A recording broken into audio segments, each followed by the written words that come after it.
Okay, good morning, good afternoon, and good evening from wherever you are joining, from which part of the world. My name is Indu Khurana, and I am the chair of Teaching Committee at Entrepreneurship Division for AOM. And this event is hosted by Entrepreneurship Division, and we both are the organizers, Athena here, and we have two great panelists with us. We have Erin Scott and Juliana Binoche. We're going to be talking about teaching entrepreneurship. So we'll start with Erin. We'll move on to Juliana. Erin is going to talk about the current state of entrepreneurship and the challenges and the issues involving that. And Juliana is going to talk more about the challenges of being a newcomer. If you're teaching entrepreneurship for the very first time, what are the challenges that you will be facing?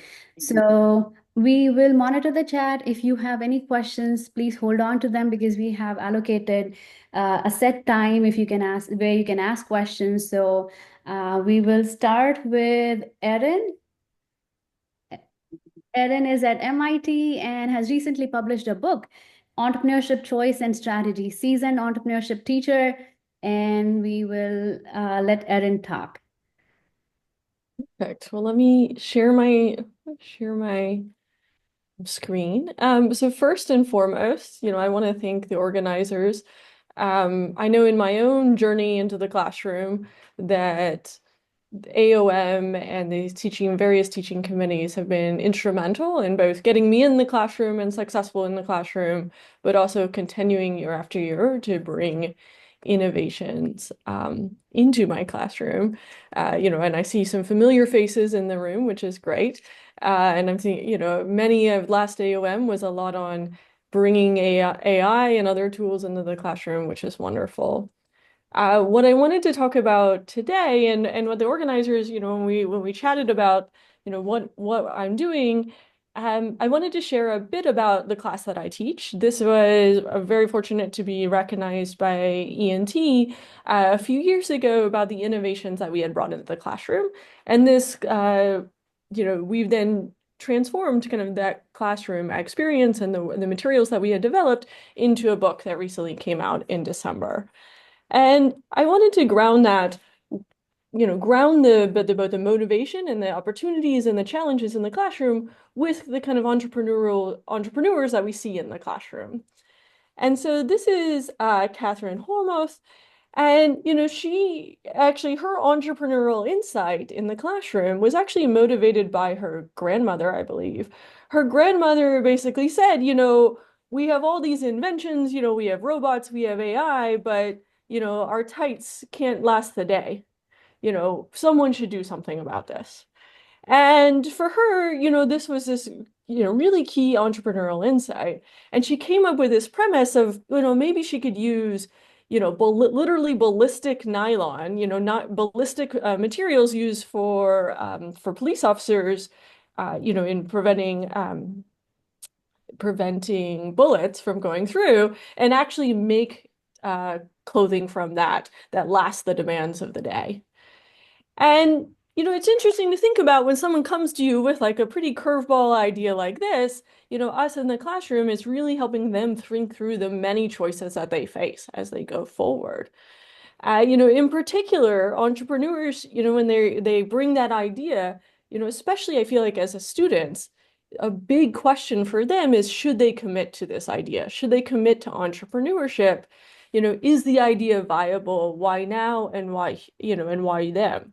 And the big part of that is, should I not be recruiting? Should I not be searching for jobs or not doing an internship to really explore that? And then there are questions really about, well, which customer should you serve? Which customer should you start with in your beachhead?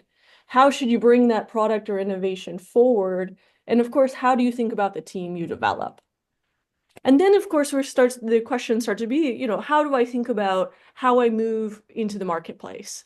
How should I compete? Should I really engage corporate partners? And if so, how and when? Or should I really, move out in a more competitive space? And how should I align all these choices in a go-to-market strategy? And then, okay, you have some ideas, you're starting to put some meat on the bone of your idea.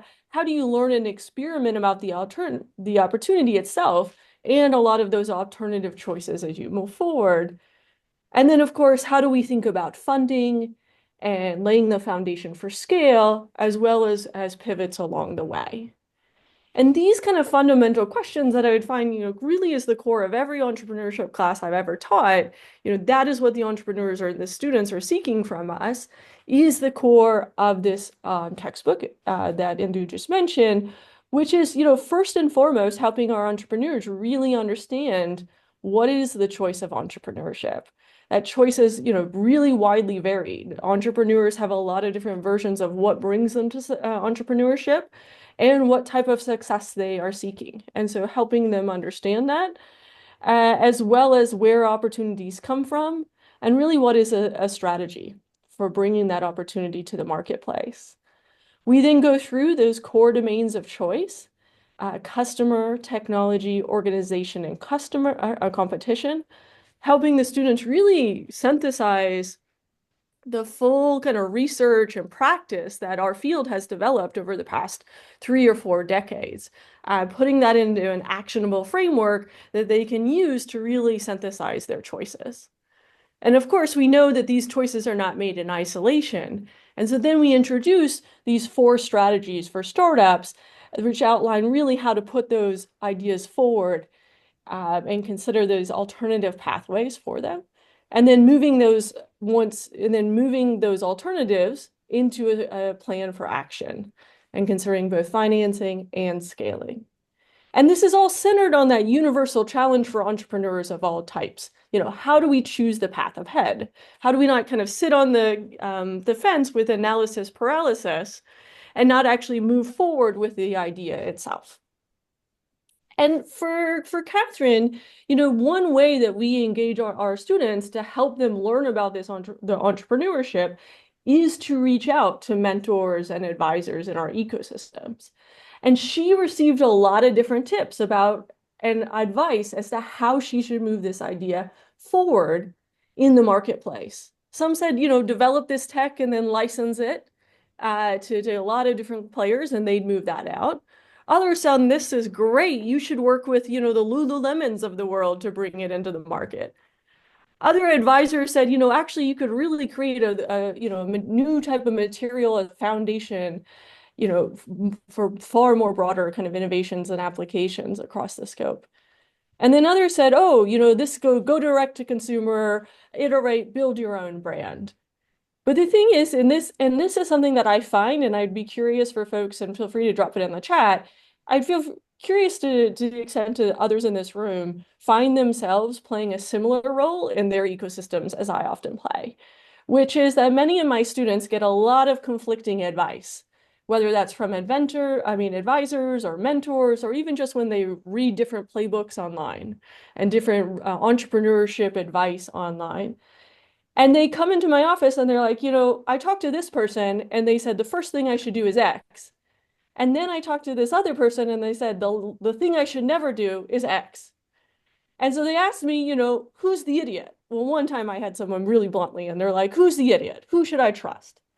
And the thing is as we all know, no one's an idiot. I mean, they're not idiots, right? These are useful mentors, but they have different playbooks. They see different visions of how to move that idea out into the world. And so our role as educators is to help the students understand and reconcile that advice, often that implicitly reflects those different playbooks, and then empower them to make a choice for them and their startup that really reflects their goals for moving forward. And so for Catherine, she decided to go forward in building her brand, which many of you may know as SheerTex, which is indestructible hosiery that became, Taylor Swift's and Kansas City Chiefs' favorite go-to tights, and really moving that out to market. But this experience of entrepreneurs kind of reconciling a lot of different books and methods for how to do a startup is universal and how we reconcile it. And that really represents what we see underlying good ideas, is that good ideas, by the nature of them being good, have multiple paths to create and capture value. At the same time, entrepreneurs can't do them all, so they must make a choice. And yet entrepreneurs receive conflicting advice as to how to even make this choice in the beginning. Some tell us that entrepreneurs should just get on there and they should just, get on and do it. Just get out in the market, start rapidly experimenting and adjusting, and kind of you'll find your path along that way. Whereas others say, hold on, we have in our business schools, full suites of tools that can help you understand those environments. But both of these approaches only apply under specific conditions and not the unique environment that our entrepreneurs are in. And so the question in this course that we developed and the book that we've written is really about how do we help the entrepreneurs and our students learn enough about these alternative paths to figure out what strategy to choose.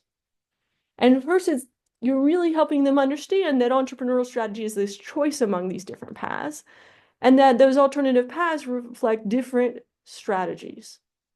A choice of which customer to serve, how to take that technology or that innovation forward, a choice among different founding teams and different capabilities and resources, and a choice of with whom to compete and how to compete. And these underlie how this organization, how this startup is going to create value, and how this startup is going to capture value. And for each of these core domains of choice, what we've done or what we tried to do, is synthesize a lot of the research from our field, from the broader ENT crowd, as well as from practice, and synthesize it into actionable frameworks for the students to really form clear hypotheses. And so to just give kind of one flavor of that is really taking the market S-curve and say, what does that mean for an entrepreneur in choosing their beachhead? And so, for instance, a key insight of this choice orientation to the market S-curve is to help entrepreneurs understand that their choice of beachhead, in fact, shapes which mainstream market they're going to get. And so that means kind of this early choice has important consequences on the evolution of the venture itself. And that provides a lot of clarity for the students as to really understanding how they can sequence those early choices to the type of venture that they want to build. It also allows them to form pretty salient hypotheses to actually then test and make concrete recommendations moving forward, whether that's for their assignment or for their venture itself. Of course, these choices are not made in isolation. Choice of customer influences the tech, influences the team, influences how we think about competition. And so we put these choices together in the entrepreneurial strategy compass. The entrepreneurial strategy compass puts the entrepreneur and their idea center stage. And it says for a given good idea, entrepreneurs should be able to articulate a number of different paths forward. They should be able, and what we find in both our research and our practice with entrepreneurs and in the classroom, is that an entrepreneur should be able to articulate at least 3 of these different paths forward for their idea. And so we give the students in the book and in the classroom these 4 playbooks for strategies for startups that represent concrete choices as to the customer or how you'll move the innovation forward, the team you'll build, and your position in the market moving forward. And then the students are able to understand the trade-offs of these alternative paths, the commitments that they require, and the consequences not only in the short term, but also in the success they would seek of these alternative paths. And then we help the entrepreneur and the student, having illuminated multiple paths, to figure out how to choose a path forward. And this is a decision rule that we call test 2, choose 1. And a key part of this strategy is that this decision rule is that entrepreneurs or students should not develop one path forward. That in fact, if you are able to generate one viable path, that should actually induce you to consider an alternative path. And that by seeing these alternative paths, you'll be able to sharpen your understanding of both and make a more informed decision as to how to go forward. And so this is this process that we have in the classroom as we work through a given idea. is to start with those early idea and the exploration and learning techniques that we have in all of our classrooms. A lot of design thinking, really helping them understand that problem space. In that process, they really start to make concrete assumptions and hypotheses about their value creation and value capture hypothesis, and starting to really think about different customer segments and different evolutions of the product or the technology and different competitive positionings and capabilities and resources.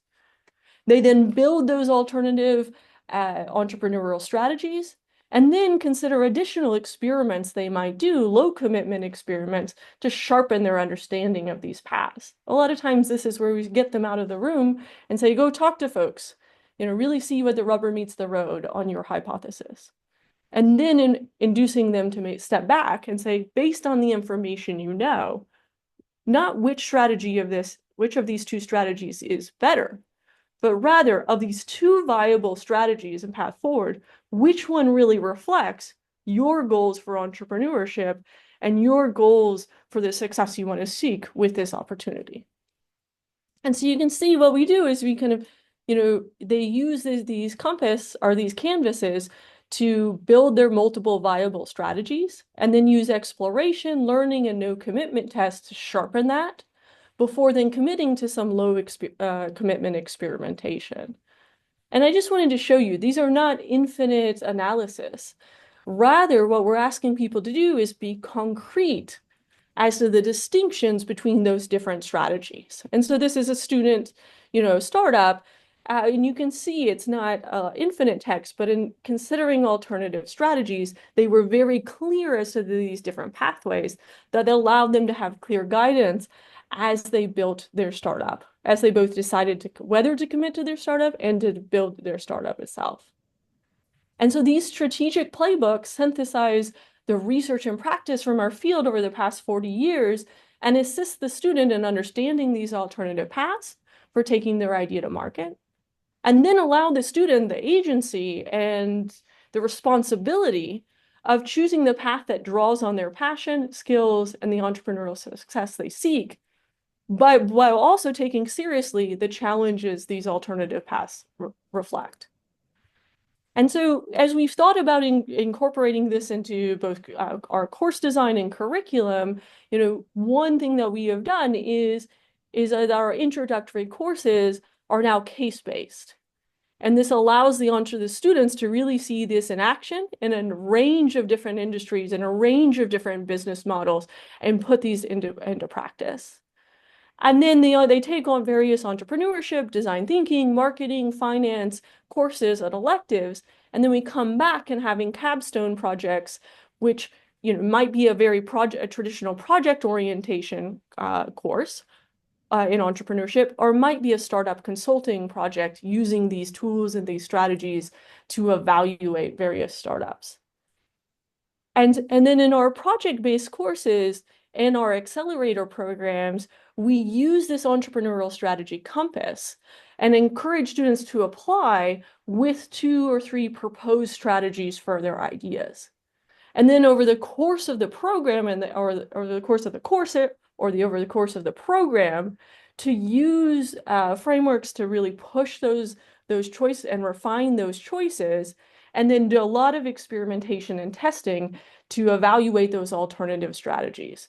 And a key part of that is engaging with mentors. And one feedback we've gotten from the mentors is that this allows them, these toolkits and frameworks allow them to provide actionable guidance that reflects the playbooks that these students have in mind.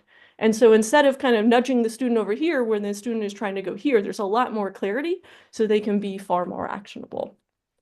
And then towards the later part of the program or the course, having the student then move that into action, proposing, how they would fundraise, how they would build a team, etc. And so as I kind of think more broadly about, what we have done in our classrooms, as well as the opportunities I see in entrepreneurship classes moving forward, one is this leveraging of a wide-ranging cases to allow students to explore and evaluate, a number of industries, strategic playbooks, and business models. I think this really allows them to just see and put to practice a number of different tools.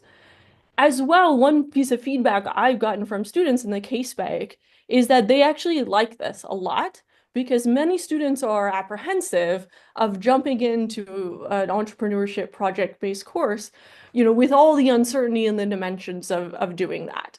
And so I found that this has increased enrollment and interest among, both the entrepreneurial curious students as well as being a really effective powerhouse for those students that are already passionate about entrepreneurship. I think a second opportunity for all of us in the classroom is to assist students in really distinguishing the underlying assumptions and boundary conditions among the alternative entrepreneurship frameworks and mentor advice that they get and they receive. A big part of that is that it is conflicting. And it's not conflicting because one is right or wrong. It's conflicting because they represent different pathways to move our ideas into the marketplace. And I think the more that we can take this role in the classroom, the more that students understand that entrepreneurship is a field and that it represents deep knowledge that they can execute. And it's not just about kind of getting out there and moving forward. It is really about making conscientious choices. And then last, I would say, one thing that over time, have become more and more excited about bringing into my classroom is about translating research and practice into actionable strategies and tactical guidance for my students. Sometimes that's my research, sometimes that is yours. I'll see a great talk, grab a few slides, and I've received a lot of positive feedback from the students. In fact, one student, wrote in the teaching evaluation, entrepreneurship is full of a lot of BS and, claims. I appreciated that you brought the data to the fold. And so I think in all of us, as we move forward in our classrooms, is bringing our own research and others from this community is a really great way to bring students to the frontier. So with that, thank you all very much. Like I said at the beginning, the AOM ENT community has just been such a key part of my career, both as a research scholar, but also as an instructor. And first and foremost, I would say that Joshua Scott and myself would really like to thank members of this community for all your feedback as we've iterated on this course and developed this book. Thank you very much, and I look forward to the rest of the discussion today.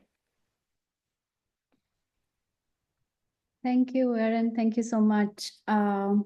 We have a few questions for us, but I think given the time schedule we have, we'll move on to Juliana and then come back to those questions in our discussion section, if that's okay with everyone. Juliana is at University of Louisville, and she's going to be joining Florida State. We are excited to hear from you.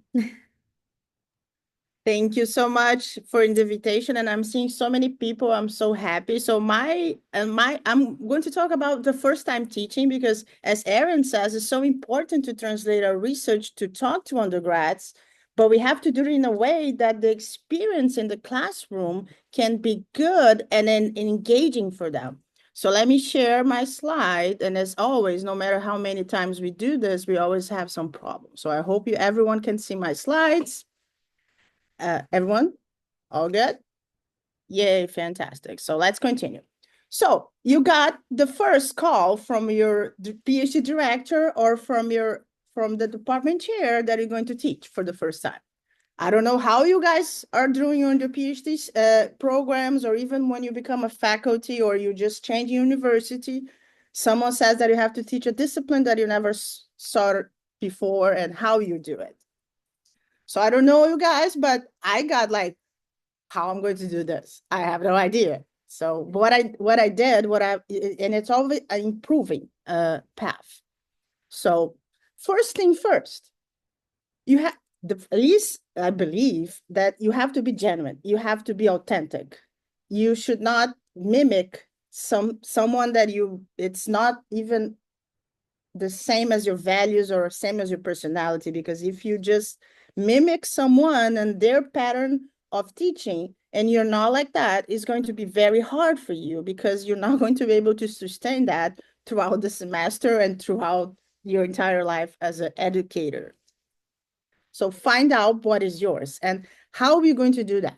I really like to use this framework. It's from Game, I always forget his name, but you can read it there. It is for learning online, but it, of course, also applies to in person. So you have to think about the three major things, like the social presence, the teaching presence, and the cognitive presence. And I'm going to talk a little bit and see how we can do that for when the first time you're teaching.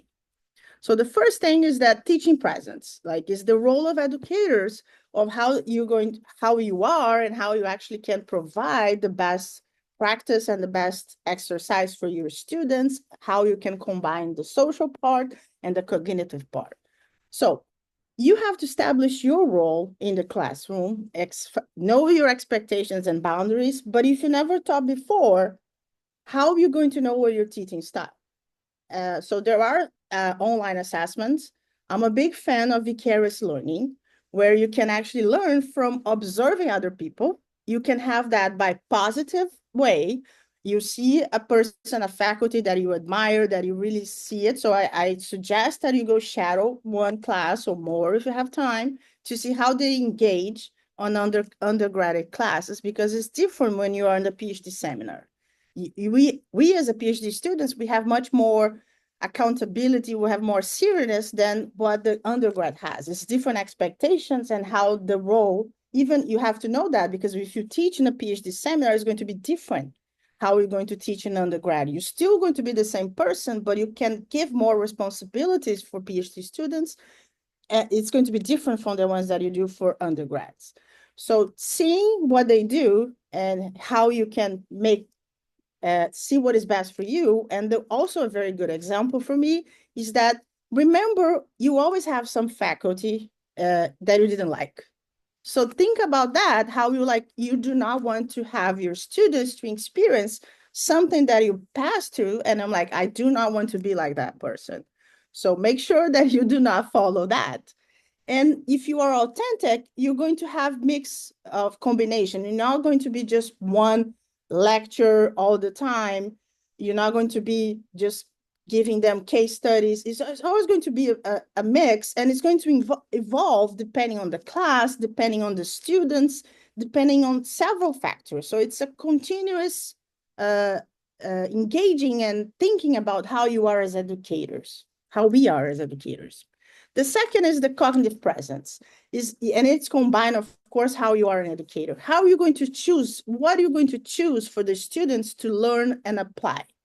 So first, you could start like getting information what you're going to teach. Sometimes we get in advance, like one semester prior, sometimes a couple of months. So reach out for your faculty members. Do you have a syllabi?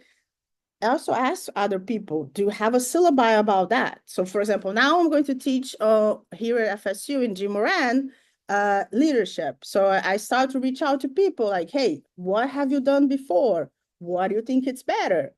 And also see what they have done.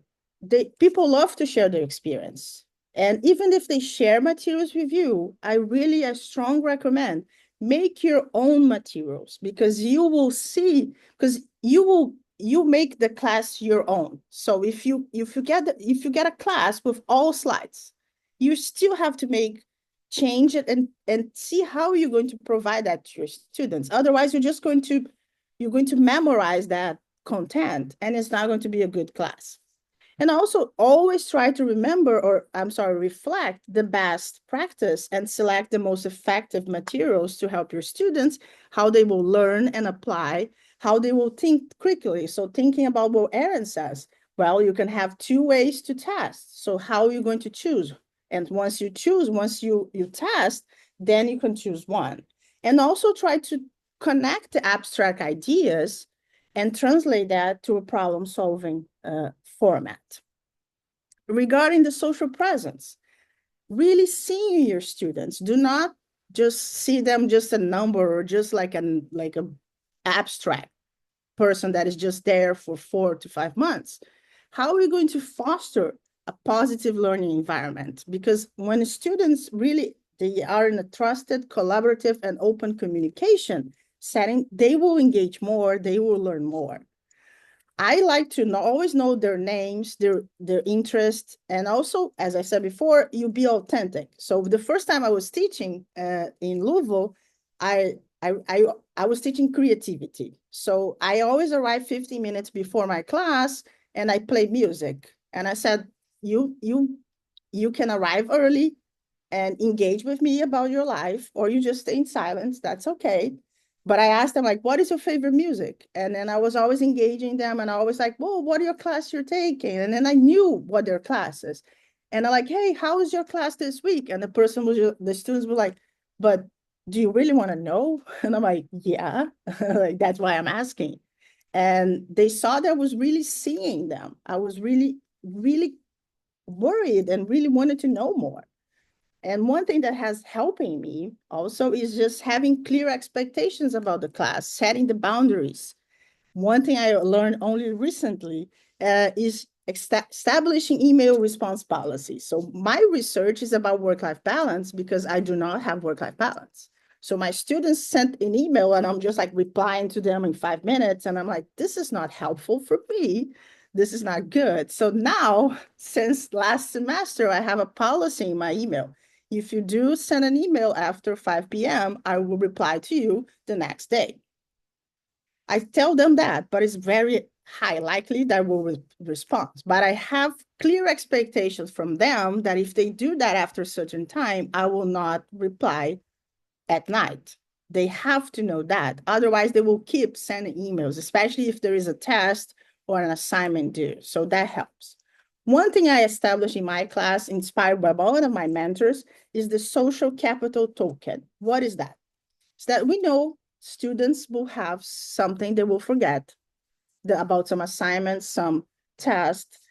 And I tell them, there is a policy on my syllabus. You can use up to 2 social capitals. You can ask to redo a test or get an extension, and you don't even need to tell me the motive. I don't mind. If you want to tell me, I'm happy to hear it, but you can use it and I'll grant you an extension or redo a test up to 7 days from the due date. And the student has been loving this because if they forget or they perform well in the test, they can have the opportunity to do it again. And that also sets the limitation like, hey, you have 2. If you get more than that, will depend on the case. So for example, if a student had a problem, a medical problem, of course I'll grant them the extension or whatever it is, because you have to adapt for your students, right? The next thing, when it's the first time teaching, it could be time consuming because if you want to provide them a very good experience, but I say time consuming because you care, you want to provide them the best thing. It could be also stressful, but it's rewarding. You're very likely to freak out and over prepare. At least I always do that because we always try my best, but it's okay to over prepare and you're going to get better. It gets better every time you teach a class that you're ready to prepare. First time preparing a class is always hard, but afterwards it's getting better. So like now after 3 semesters teaching entrepreneurship and creativity, I can do it like, hey, I don't know, half an hour before the class. Like I already know the content. I already know what works out because I've been improving. So I have the ability to change things. And also always reflect on how you can engage the students in multiple levels. Also, the role of feedback. I really think it's very important. You can ask someone when you're first time teaching as a PhD student, you can ask for your peers to sit in your class. Probably some faculty member will also do that to evaluate you, but you also can ask them to do that. From those 2, I strongly advise you to reflect first before you ask someone to sit in your class to give you feedback, to already know what you're good at.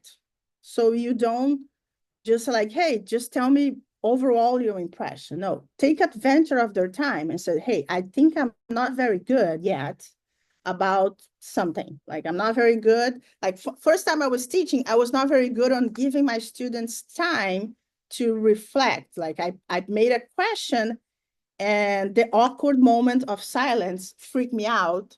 So instead of me just being comfortable with silence, I was just like 5 seconds later, like, oh my God, you guys are saying so much things. Please one at a time. And because I was uncomfortable with the silence. And so I asked someone like, hey, what can I do to improve that? And they say, hey, have water. So we pose a question for them.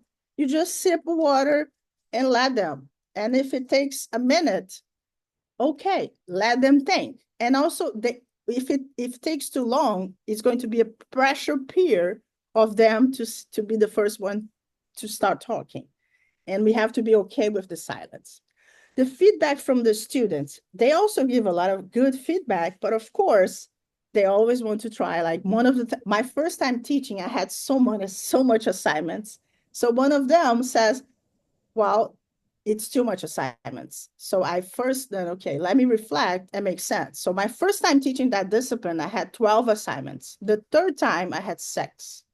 But one time, one student says, oh, I don't want to have a final test. I said, okay, that's not possible for me to change because it's a requirement of the university. So when you ask feedback from peers or faculty or students, take your time to reflect and be ready to commit. Because if you ask feedback for persons and you just like, you are all wrong, I'm the one that is right, that's not nice. And then especially if you do that for students, because they will like, hey, you asked my feedback, but you just ignore it.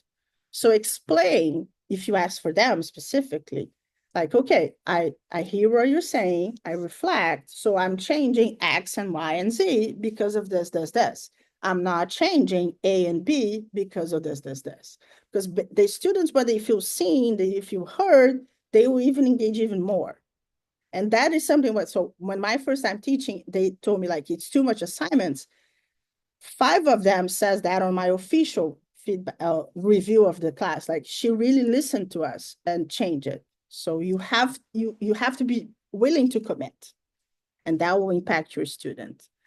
Also, why is important for teaching entrepreneurship? Like Erin says, it's so important to translate research to practice and instill them into entrepreneurial mindset.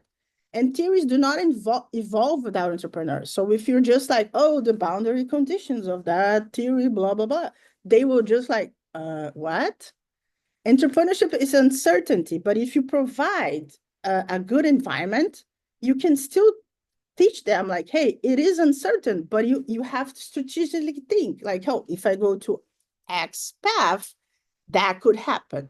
If I go to Y path, it could happen other things, but how are you going to choose? So provide them a safe environment will be even better, because when you're in the classroom, they can make mistakes. In real life, they still can, but that will cause probably more problematic I would say effects. So always try to establish a positive and collaborative learning environment to enhance the learning process, and have fun and be engaging, because if you're not enjoying what you're teaching, there is a very likelihood that your students will not like. And I say this with all my heart. Like, I love teaching, but there was one class I had to talk to them about finance. I'm a lawyer as a background before I engaged in my PhD in entrepreneurship. And my first time teaching, I always, when I was the finance class, it was just one class, I was just like, guys, I know this is hard, so bear with me. And it was such a lousy job. And it was on my fault, because I was already like, I don't want to teach this.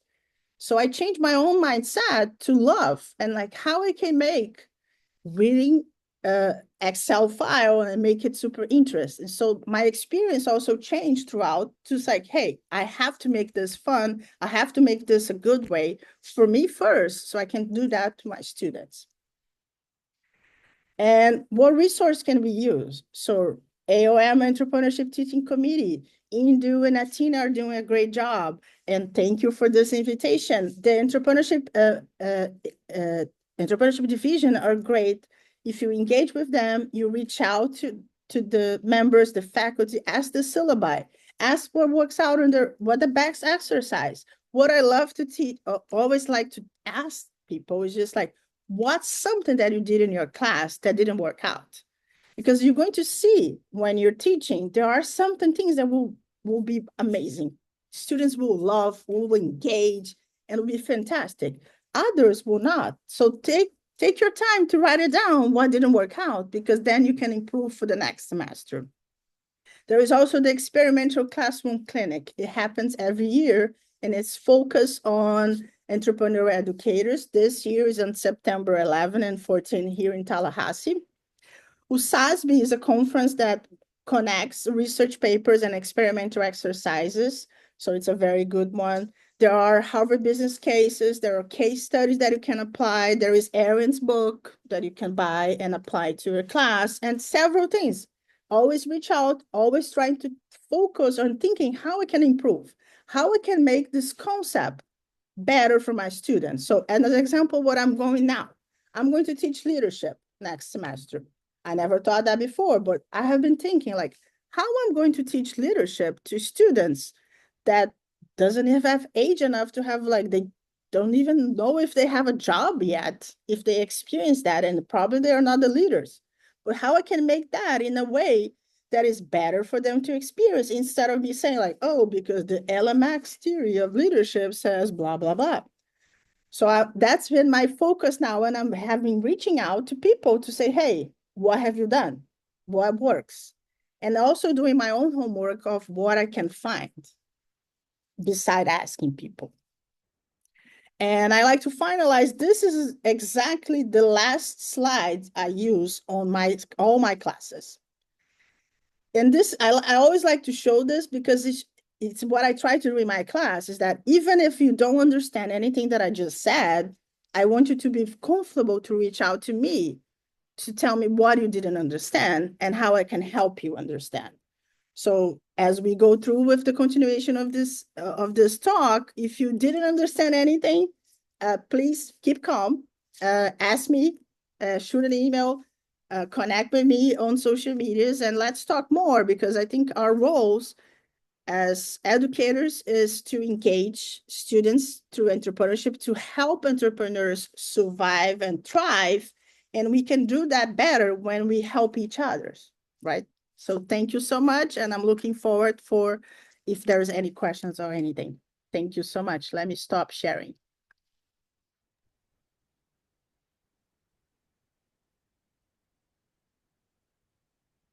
Thank you, Juliana. Thank you so much. That was great advice for someone who's going to be teaching for the very first time. And I really like the idea of social capital. I think I'm going to use that in my classes. That was really, really good. I can share you exactly what I say in my syllabus. I think it could help you even more if you want. I think that'll be great. I think our audience is going to love that part.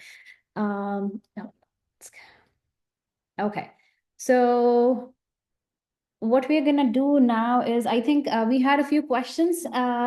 Let's take those questions. I know Erin was answering them as Juliana was talking about it, but let's go over them. Maybe it'll be useful for other participants who did not read the chat. So I think I had a question from Anand first. Let's see. Okay, so Anand asked that excited to teach this for the very first time for undergraduate students starting in April. And it's for Erin. Do you teach this as a team-based course, like small teams, and how are teams formed? Do students come in course having ideas how to build upon, or are there ideas or opportunities selected over the course? So Erin, do you want to answer that?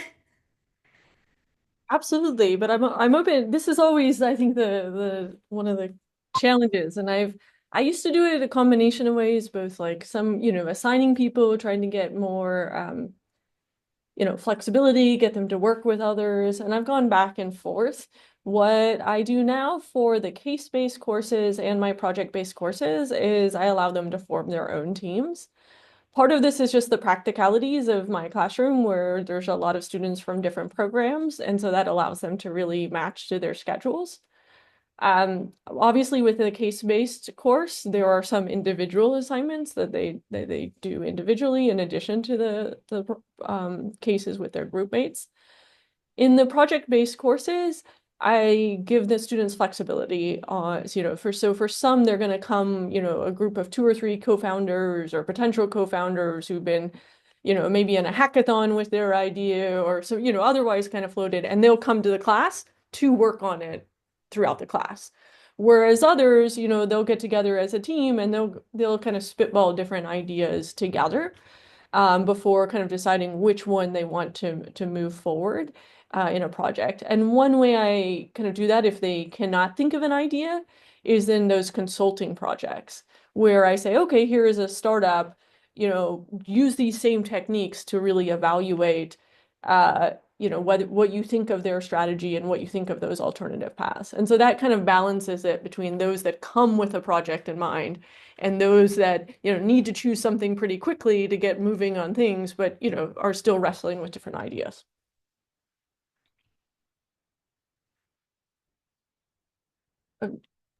Anand, you can unmute and ask questions if you have any follow back. Yeah, no, thanks, Erin. That was pretty good. So like I'm trying to start this course for the first time, so a little bit apprehensive with regards to how it'll play out. I teach something that's not exactly the same, but it's also a project-based course. So this is one of the sort of make or break things for the quarter, right? If you fall into a right team, then you have a great experience, and if you don't find the best team, then it can be a so-so experience. And so I always try to see how others are doing. So my question was sort of based in that. And then the other thing was we have a quarter system here at Cal Poly, which gives a little bit shorter time. Yeah. And so the opportunity discovery piece of it, like how much weight do you put on it? But I think you answered that in many ways. So I think I'm going to just give it a shot and see how it plays out. But the book is great. Oh, good. Glad to hear. And I would say on this point about, how do you, if they get stuck with a bad idea or a bad team, it can ruin the whole semester. I've definitely faced that in some of my early entrepreneurship classes. And one thing I like about the test to choose one is if you end up picking a bad idea, and you only realize that until, week 8, actually that can still be, you can still do a rigorous assignment and still gain learning and do a good job on the assignment by really illuminating the weaknesses in that strategy, where sometimes in the past that actually was a bummer for the team. Right. Thank you. All right. I would like to share something that I do in my class. I always ask them also to develop business plan, and they make their own groups.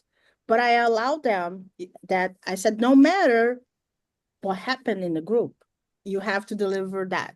And there is an option that they can fire someone in their own group, and they will evaluate each other, and that I will make that in consideration in the final grade. Because if that's happening in real life, if you don't deliver something, you're not getting the funding, or someone will not stop. So it's a way to give them accountability, and they have to resolve their own problems. Otherwise, on my first time teaching, they would start bombing me with email like, that person didn't deliver that part. And I said, I don't want to deal with that. You have to figure out. And then if it happens that you fire someone from your group, then I have other alternatives. So a way that you can do that maybe could be on that path. I just wanted to share that possibility. And Erin, I think Victor asked you about where to get all this information, like teaching materials and videos. Do you want to talk about that real quick? Yeah, real quick. I dropped the link for Norton in the chat. Also, if you feel free to send me an email. Norton has not only the book, but they will provide any instructor if you want to reach out to them with a sample copy of our interactive ebook, which has tests and quizzes and little videos, and students love it. They have all sample syllabi that we use and others like Anand have been testing. They have instructor materials on different types of assignments that we've generated, kind of like I could go on and on, but, so there's a lot there. And then we have a lot of different cases that we've written that are free to use in addition to the cases in the book.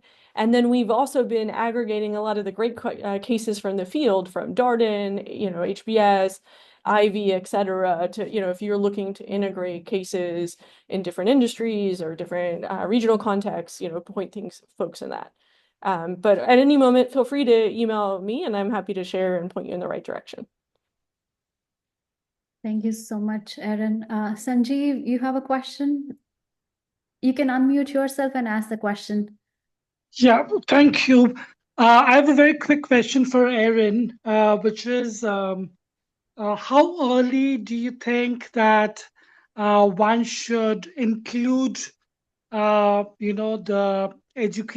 financial part of the entrepreneurship? Like, for instance, when they're developing the business plan, developing the idea, to the simulation of the idea, etc. How early do you think, the financial projection, the financial planning, the financial literacy should come?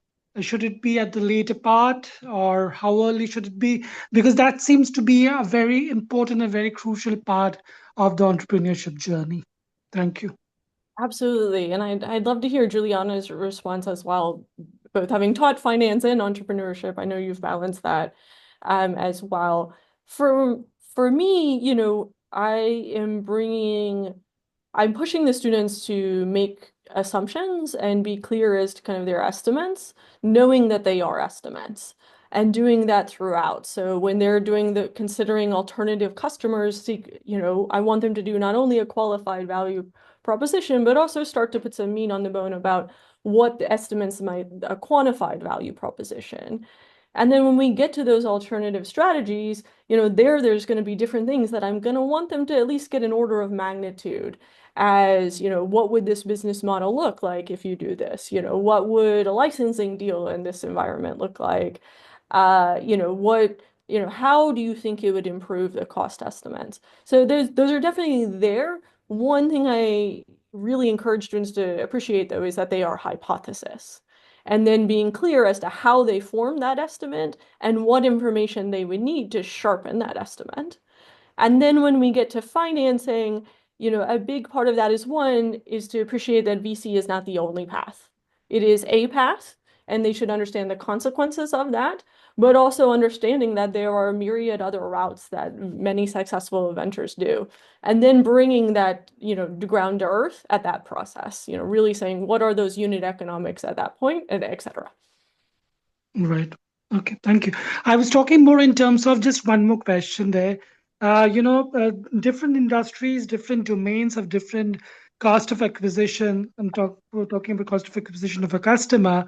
Yep. So while one is fine tuning or, going by the example that you gave, choosing out of the two alternatives, choosing the one, Yep. I was wondering how important would those kind of parameters be? Because there could be one particular domain where the cost of acquisition of a customer is much higher, might be much beyond what one can anticipate, vis-a-vis lower hanging fruit in some of the domains. So is that kind of a trade-off important when one is actually finalizing the plan? Absolutely. Even from the beginning, what we're going to do, like for instance, on customer and considering those alternatives, is absolutely they need to evaluate their, lifetime value of that customer relative to the cost of customer acquisition.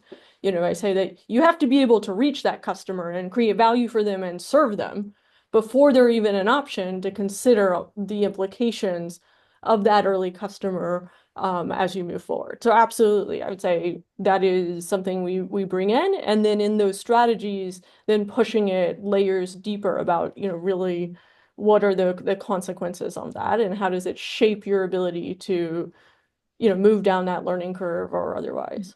I think Okay, that I'm thanks. interested to see how you do it as well. And I also want to hear from Juliana, as I know, Juliana has brought both of those dimensions in the classroom. Thank you. Yes. Thank you.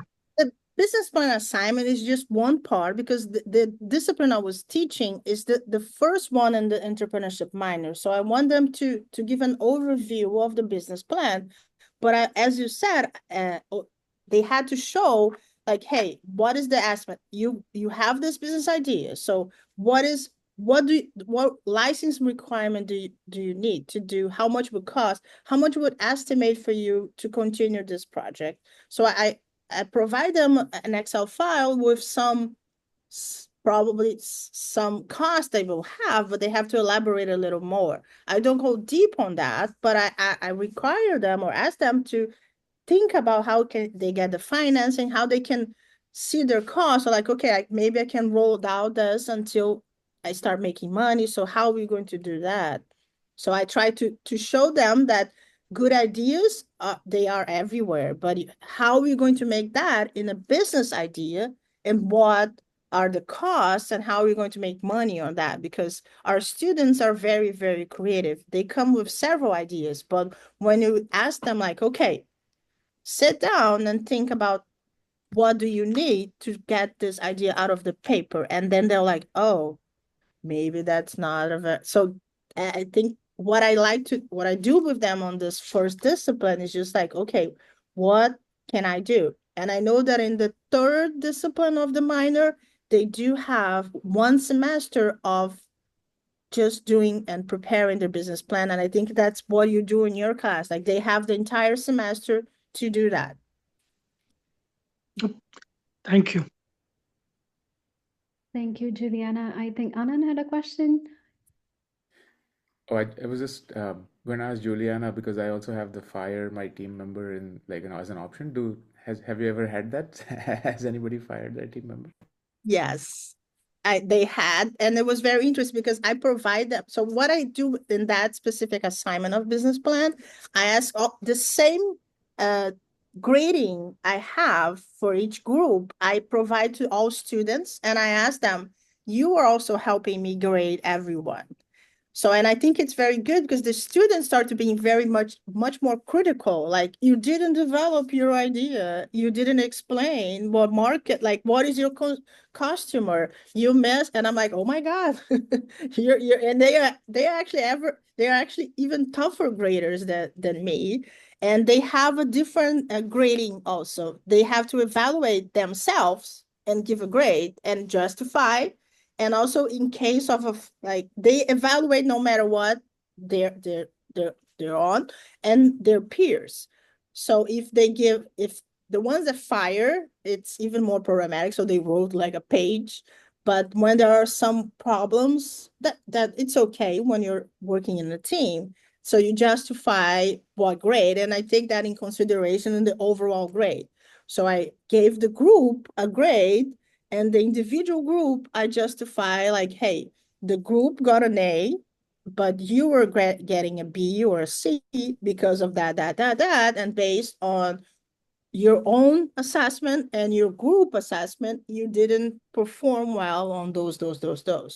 So what it helps also teaching is that when you explain the grade for your students, and also not only explain, but provide the way for them to improve, it helps. Like it takes more time to do that. So my first time teaching, it was 14 students. The second one was 37. Now I have 100. So for example, now on my test, I have a mix of essay questions and a mix of multiple questions because I'm a human being. I have to finish my dissertation and also grade 100 students. So, but still, I make very good effort to provide specific feedbacks of like why I didn't give you full credit on an essay question, and the same thing for any assignment. Erin, you had a follow-up question for Juliana? What do you do with the fired students? So I try, if it happened twice, and if it's totally, there is no way for them to overcome the problem, then there is a downgrade on their final grade, and they have to come up with a business plan or their own, which is much harder, right? Because before you split, right? And one thing that Erin mentioned, and I like to share, is that when I do a business plan assignment in my class, and I know that they have to meet, I specifically take time of my own class for them to meet inside the class, because students will always say like, oh, but then, I don't know, Daniel could not meet in the coffee shop to do this. So like, hey, we're not going, like, I'm not going to be, or I can be in class, but usually I'm not. I'm like, we have officially class, but this time of the class is for you to meet with your team members and develop your specific part of your business plan. So that gives them time inside the class to do the assignment, and also they take that opportunity to actually do it. And throughout the semester, I asked them, like, you have to deliver what is your business idea? You have to deliver, like, in the mid of semester, you have to deliver that.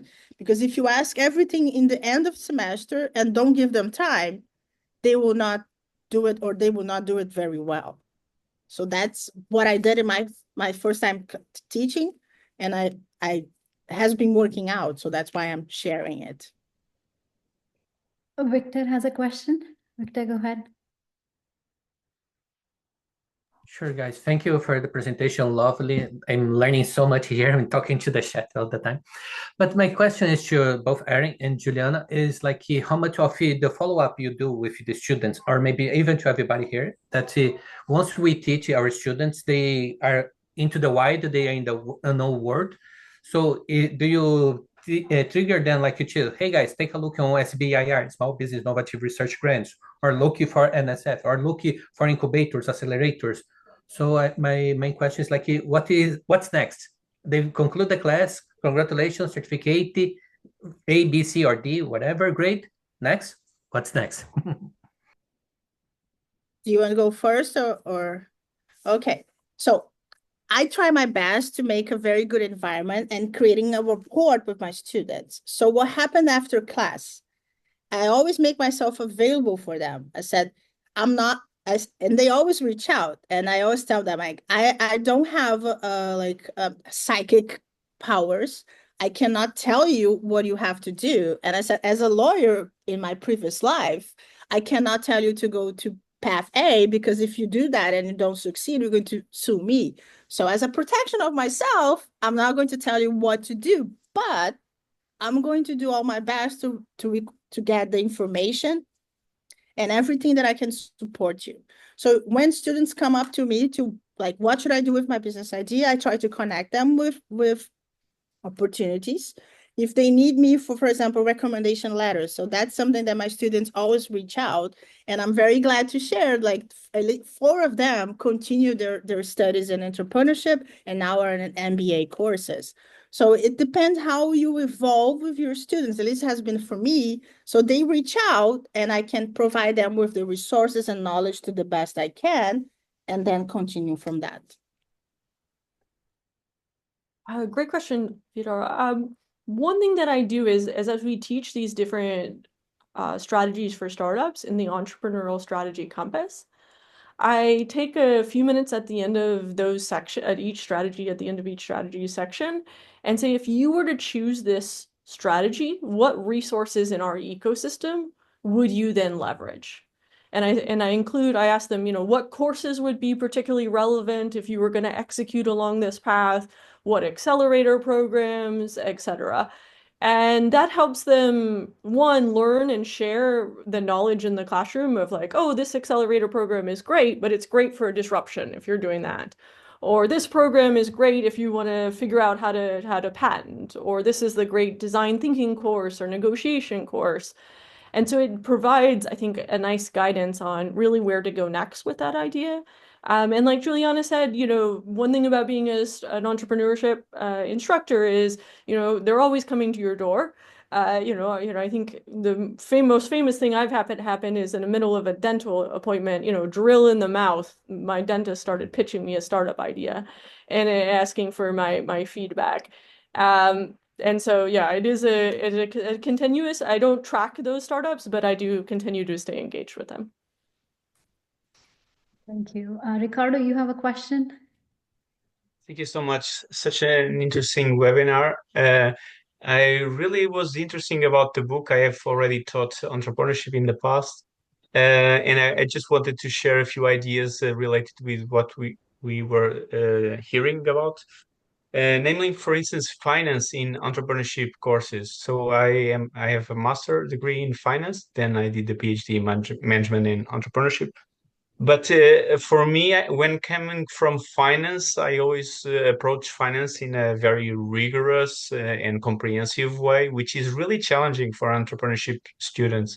So when I was in the US, I was attending some classes from Don Winkle, Professor Don Winkle, and he approached finance in his entrepreneurship and small business courses in such a simple way that it was almost borderline not rigorous, But when I think about it, that was what was helpful for people to students to understand what that meant. Because if you go from idea to developing this full business plan with very rigorous Excel, people might be able to put the data in the Excel, but they don't really understand what it means.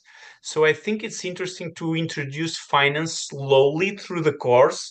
Maybe just start by, hey, this is your income, these are your costs. You understand this, of course. Now imagine you buy a machine, but the machine lasts you 10 years. What happens to how to deal with this cost, you know? So try to introduce the ideas before you go to this big framework with finance.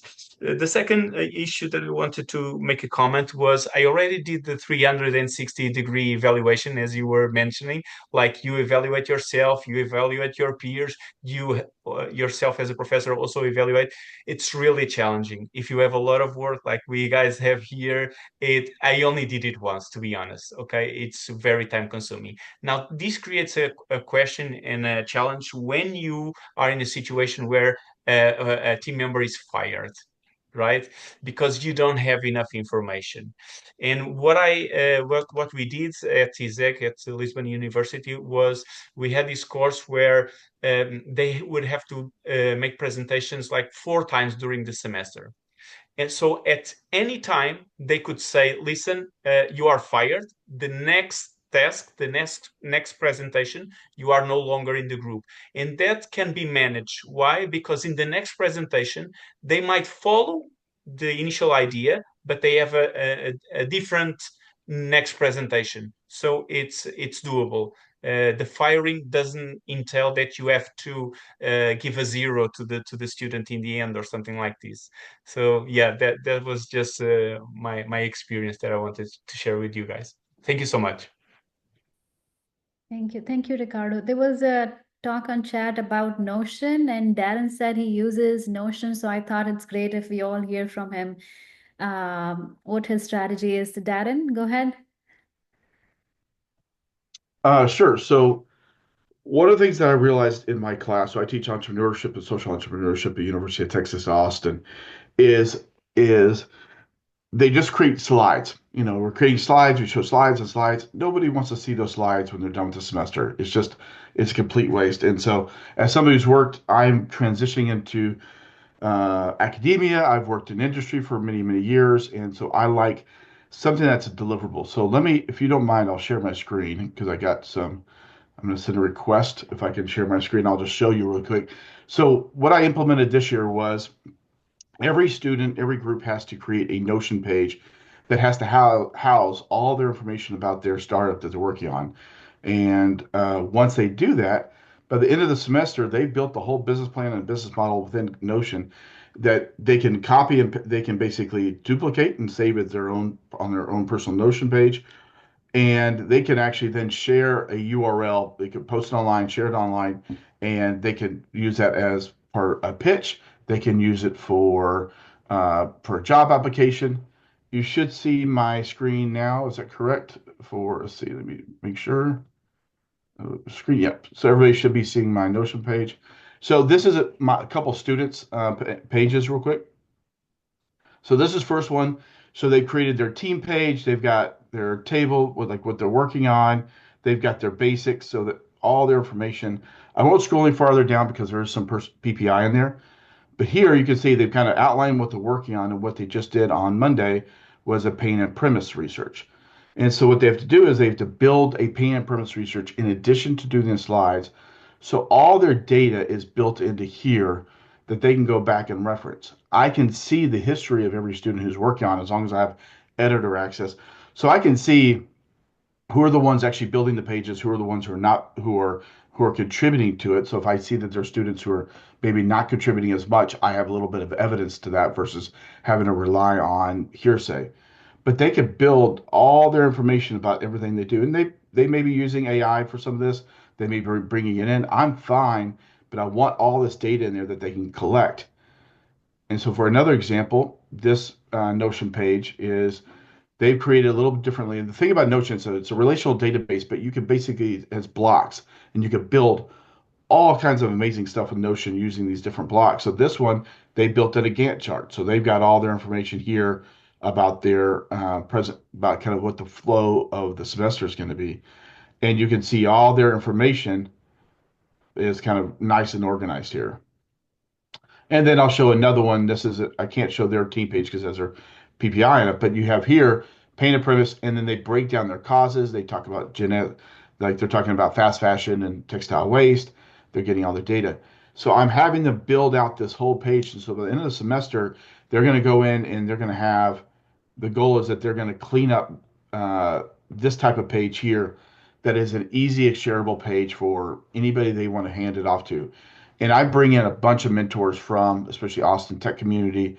They're going to come in and I can share them. They can give me certain pages they want to share to my mentors before they ever come into my class. So they have an idea of what my teams are working on. And they can, and so if they come in and actually want to sit down and work with a student or a group on something, they already have context. They don't have to try to get that quick spiel. They can look at it, but they don't have to go through and look through 20 slides that may not have all the context they need. So happy to answer any questions about it. Could you please share the link for this, please, if you don't mind? I can't share the links for these because these are student projects. So no, they're I'm not... talking the site link. Oh, for Notion, yes. It's just notion.so. Okay, thank you. It's a great one, great site. One thing I wanted to share also, because you mentioned like, oh, they might use AI. So I don't know how you guys are dealing with that. AI is here, the students will use it. So one thing I have in my syllabi is just like, you can use, I don't even say that you can use it. I said, if you use it, you have to tell me the prompt. Because I want to evaluate your real intelligence, not the AI intelligence. So in case I don't say those words, in case I suspect or something, I have to know what prompt did you use on AI. So just if you want to share what you have been doing, but it's a way that AI, they will use it and they have to use it because it is the future and it helps them enhance their ideas, enhance whatever it is. But I want to evaluate their knowledge and want to know what they are using. Well, thank you, Darren. Thank you so much. Are there any other questions from our panelists? Athena, did we miss anything on the chat? I think I tried to cover all the questions. So I think... Darren, I think there's a question for you. Anand is asking, is a free version for Notion good enough? Yeah, what's really cool is all students get a free Notion page, so they can go and or get a free Notion account. And then once they get going, then they can apply for as like a student organization, and they can apply to Notion, submit their information, say you're in this class, you're building a group, and it'll take about a week. They'll get back to you and give you a free workspace so that everybody can work jointly, what you would have in a real professional environment. So Notion does a really good job of that. You just got to be a little patient through the process. Now, some students, I allowed them, I created some team workspaces for students who don't want to go through that process. And so I have their, I have basically their accounts are on my workspaces. And, once they're done, they can copy and paste it over to their own personal one if they want. But they work on mine. Or I've allowed students to use Microsoft Loop, which is Microsoft's kind of knockoff version. It's not nearly as good, but it's free and it's included in the Microsoft subscription that our students get. Thank you. Thank you so much. Thank you, everyone. I think it was a great discussion and we learned some new tools for our students. I'll just take a minute to announce our next event. It's going to be on March 7th, again, 10 a.m. EST, and we'll have Craig Armstrong from University of Alabama and Christoph Winkler from Iona University. They're going to be talking about experiential entrepreneurship, experiential learning, and some techniques that we can apply in our classes. And as an entrepreneurship teaching committee chair, I would love to have feedback from you because this was the first event for this particular year. So if you want us to do more events, or if you have any specific questions, or you want to us to host an event on one particular topic, we would love to get your feedback. Any suggestions, more than welcome. You can email me. I'll put my email on the chat. But it was great to have everyone here. First of all, I'll have a shout out to Athena. She has been a great help organizing, emailing. I think event of such kind, when we have people from all across the world, it takes a lot of effort. So thank you, Athena. And thank you, Juliana and Erin. It was great having you here. And I'm pretty sure, like me, everyone here learned a lot about teaching entrepreneurship, even if you are a seasoned entrepreneurship educator, or you are teaching it for the very first time. We all learned something from here. So we're going to be maintaining our page on AOM ENT division, where we're going to add some material. Like if you have anything you want to share, let us know. We'll be happy to upload your syllabus there, so that as a community we can learn from each other. So thank you so much. Thank you, everyone. Thank you. Thank you guys so much. Thank you. Bye. Thank you, Erin. Obrigado, Ju. We talk later.